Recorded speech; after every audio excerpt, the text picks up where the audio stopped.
bugünkü mövzumuz Manna dövlətidir. Manna dövləti ilə bağlı biz bizə nələr lazımdırsa, onların hər birinə baxacağıq.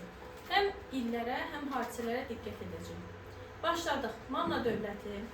Ümumiyyətlə, baxın, Urmiya gölü ətrafında, burada Urmiya gölünə gəlir diqqət getirək. Urmiya gölü ətrafında tayfalar birləşərək, hansı ki biz o tayfa ittifaqların adlarını sizdən bayaqların hər birini qeyd etdiyi yerə deyim. Həmin tayfa ittifaqları birləşərək Manna dövləti yaratdı. İndi belə bir sual yaranır. Həmin tayfa ittifaqları nəyə görə birləşdi? Və yaxud da nəyə görə birləşib Manna dövləti yaratdı?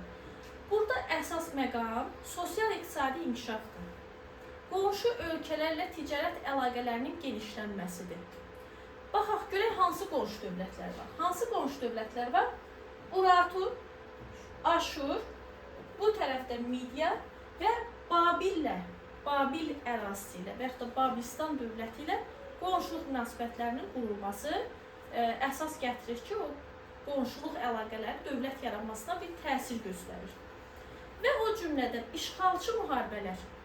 İşğalçı müharibələr də bunu birləşməyə sövq edir. Hansı dövlətlərin işğalçı yürüşlərinə məruz qalır deyəndə, biz burada baxın, bir Urartunun əsas işğalçı yürüşünə məruz qalır. Bir də hansı dövlətdir bu? Aşurların işğalçı yürüşlərinə məruz qalmışdır. Hər şeyi gözəl gətiririk. Bax, fikir verin, deyirik ki, Manna işğalçı yürüşə görə yaratdılar. Manna ərazisi qonşu ölkələrlə ticarət əlaqələrinin genişlənməsi, onun yaranmasına gətirib çıxartdı. Hər şey çox əla.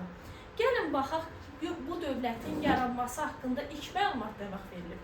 Manna dövlətinin yaranması haqqında ilk məlumat 843-cü ildə 3-cü Salman Asarın Mixi yazılı kitabəsində verilmişdir. O cümlədən 829-cu ildə 3-cü Salman Asar Manna dövlətinin ilk hökmdarı, sərkərdəsi Mannaya yaxınlaşır və ilk hökmdar Udakinin olduğu və paytaxtın İzotu şəhəri olduğu bildirilir. Demək, ilk hökmdar olaraq adı çəkilib kimin? Udakinin. Paytaxtda hansı şəhərdir? İzotu şəhəridir. Manna yaranmağından danışdıq. Keçən dəfədə vaxt deyirik ki, birinci nədən danışırıq? Dövlətin yaranmağından sonra idarə etmə sistemindən sonra onun problemlərindən danışaq da. İdarə etmə sistemində dövləti yaradan, yenə xəritəyə qaydaq, sonra gedək. İdarə etmə sistemində dövlətin idarə edən kimdir? Hökmdar. Hökmdarın hakimiyyəti məhdudlaşa bilərmi? Qədim dövrdən danışırıq. Xeyr, qeyri-məhduddur. Hakimiyyət eradan əvvəl 8-ci əsrdən başlayaraq irsən keçməyə başlayır və idarə etmədə bir də Ağsaqqallar Şurası var ki, bu Ağsaqqallar Şurası da uşaqlar məşvərətçi orqandır. Yəni, məşvərətçi nə deməkdir? Məsləhət verən orqandır. Nə yadımızda saxladıq? Harada yarandı Manna? Azərbaycanın ilk yaranan dövlətidir. Cənubda Urmiya gölü ətrafında. Manna haqqında ilk məlumat neçənci ildə verildi? 843-cü ildə Mixi yazılı kitabədə. Paytaxtı hara oldu? İzotu. Yaxşı, idarə etmədə kim var Sevinç? Hökmdar. Hakimiyyəti məhdudlaşırmı? Xeyr. Hakimiyyət irsən keçirmi? 8-ci əsr yaradan əvvəl keçir. Bəl atadan olan. Məşvərətçi orqan necə adlanır? Ağsaqqallar Şurası. Gəlin, indi problemə gedək də. Problem nədir ölkədə, ərazidə? Baxın, Manna dövlətinin əvvəlini yaxşı gətirmişdik. Dedik ki, tayfalar birləşdi, Manna dövləti yaratdı. Bu super, əla. Dövlət yarandı. Problem bilirsiniz nədir? Mannada vilayətlər var. Gəlin o vilayətlərin də adlarına baxın. Hamının xoşu gələn, burada vilayət adı hansıdır? Mesi, Subi, Bari, Sangubiti, Andiya, Gizilbunda. Bunlar hər biri Mannanın vilayətləridir. Bunlar içərisində də ən böyüyü Zamuadır, yadda saxlayın. Və unutmayaq ki, bu vilayətlərin də adlarını çəkdik, bu da yalan. Yaxşı, problem nədir? Bu vilayətlərin ən böyük problemi bilirsiniz nədir? Mərkəzə tabi olmaması, hər birinin müstəqil olması, hər birinin ayrıca hakiminin olmasıdır. Yəni, hakim olması problem deyil də. Problem nədir bilirsizmi? Müstəqil siyasət yeridir. Müstəqil siyasət yeridəndə, bax, bunların arasında birlik yoxdur. Bunlar düşmənə qarşı mübarizə apara bilərlərmi sizcə? Xeyr. Burada da kimlərin yürüşünə məruz qalırdılar? Urartu və Aşur. Bunlar nə edirdilər? Tək başına mübarizə aparırdılar. Məsələn, Gizibax Gizir bunların üzərinə, Gilzanın üzərinə hücum edib, Gilzan tək başına mübarizə aparır. Digər vilayətlər ona kömək etmir. Çünki müstəqil siyasət var. Demək, ən böyük problem nədir? Mərkəzləşmiş dövlətin olmaması. Və bu problem, bir də problem nədir? Bax, biri mərkəzləşmiş dövlətin olmaması. Başqa, mərkəz yazır. İkinci nədir? Nəyə məruz qalır? İşğalçı, ay sağ ol, işğalçı yürüşə. Ölkədə iki problem oldu Sevinç. Nədir? Mərkəzləşmiş dövlətin olmaması, bir də işğalçı yürüşlərə məruz qalır. Hansı dövlətlərin əsasən işğalçı yürüşlərinə məruz qalır? Urartu və Aşur. Əla. Yaxşı. İndi davam edirik yoldaşlar. Urartu və İndi nə etməliyik? Biz bu problemin həllinə köklənməliyik. Və deyirik ki, Mannanın ən qüdrətli hökmdarı İranzudur. İranzunun hakimiyyətini eradan əvvəl 740-719 götürürük. Deyirik ki, İranzu hakimiyyətə gələndə onun qarşısına duran problemlər və yaxud da həll edilməli əsas məsələ nədir? Bir, mərkəzləşmiş dövlətin yaradılması. İki, işğalçı yürüşlərin qarşısı almaqdır.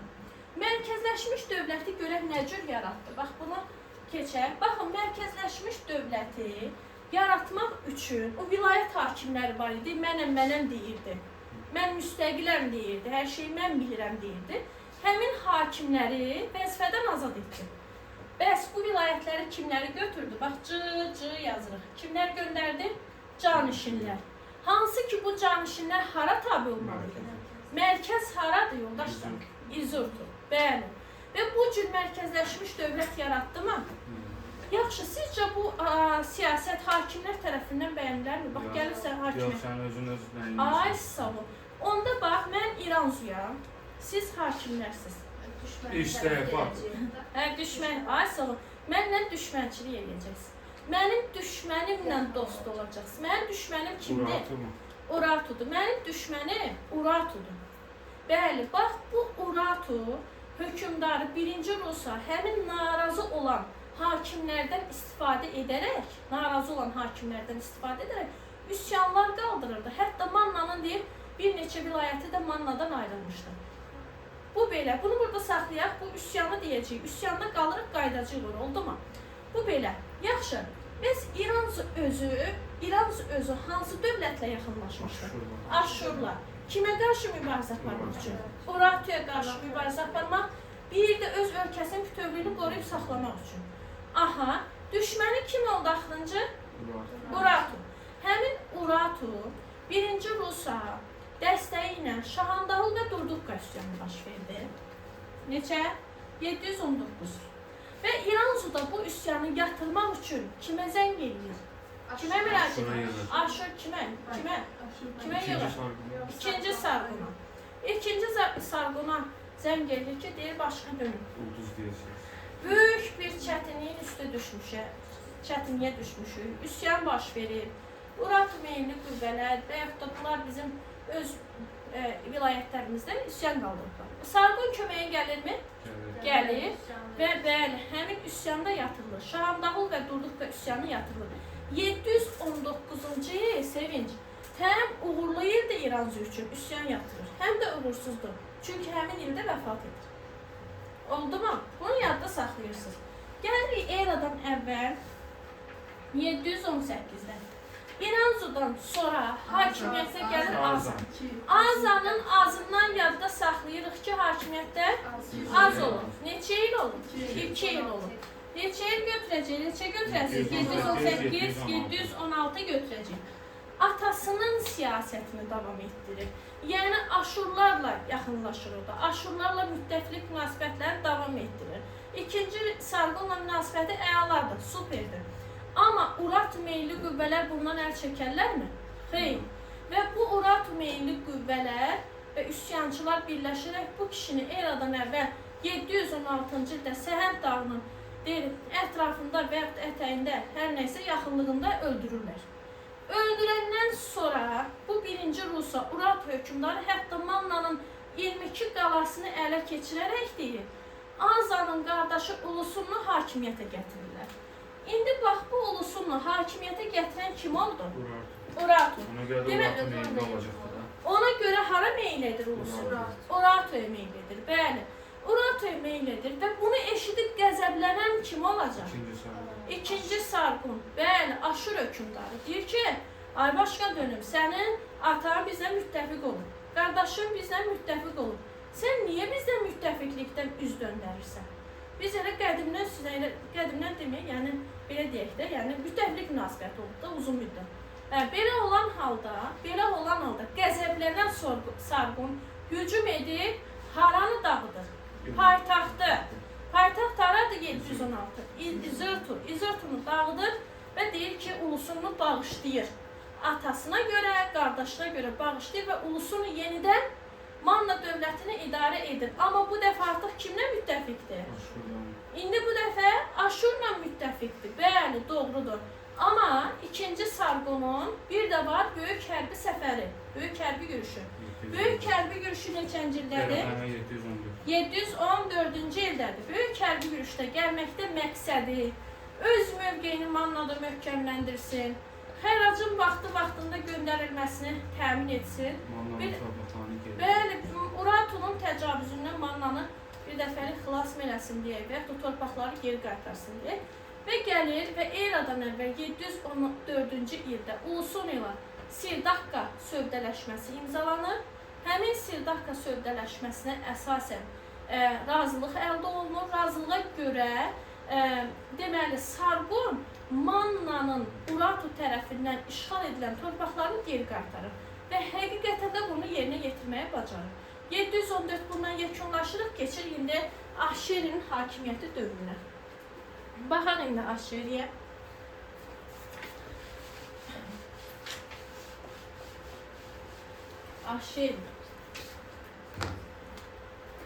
Ahşeri eradan əvvəl 675-650. Ahşerin dövründə bilirsiniz, ölkədə artıq kimlər görünür? Şimalda. Bəli, bura İskit də yaza bilərik. İskitlər haqqında nə bilik? Döyüşkəndirlər. Əla, super döyüşürlər. Köçəli həyat sürürlər, yəni əsas o da döyüşə bilirlər də bizim üçün. Ahşeri deyir ki, gəlib ərazidə, sağ olun, ərazidə gəlib İskitlər yaşayırsa, bunlar da yaxşı döyüşürlərsə, mən niyə Aşura xərac edim? Düzdürmü? Əslində düz fikirləşir də. Və bu İskitlərə güvənərək Aşurlara xərac verməyi dayandırır. Aşurlara xərac verməyi dayandıranda Aşurlar buna qəzəblənir. Artıq Sargon yoxdur. Bax, Sargonu 3 hökmdarın dövründə gördük.